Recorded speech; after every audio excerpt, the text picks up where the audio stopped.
साबिक वजीर खजाना शौकत तरीन ने इम्पोर्टेड हुकूमत के वजीर खजाना मिफ्ता इस्माइल को आईना दिखा दिया। कहने लगे 15 साल में सबसे ज्यादा तरसीलात ज़र में तरक्की पीटीआई दौर में हुई। पीटीआई की बेहतरीन कारकर्दगी की रिपोर्ट पर इसी हुकूमत ने दस्तखत किए। उनको अपनी बेवकूफियों की वजह से नाकामियों का सामना है।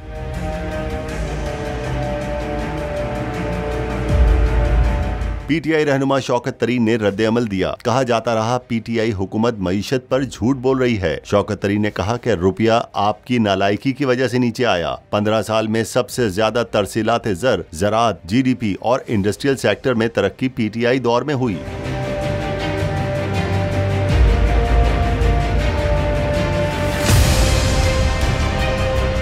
आदाद शुमार का हेर फेर करके हुकूमत अवाम को गुमराह कर रही है। शौकत तरीन ने कहा कि पेट्रोल पर हुकूमत 50 रुपए लीवी भी लगाने जा रही है। इससे महंगाई का तूफान आएगा, डिस्काउंट रेट भी ऊपर जाएगा। हुकूमत उन लोगों पर टैक्स लगा रही है जो पहले से ही टैक्स की अदायगियां कर रहे हैं।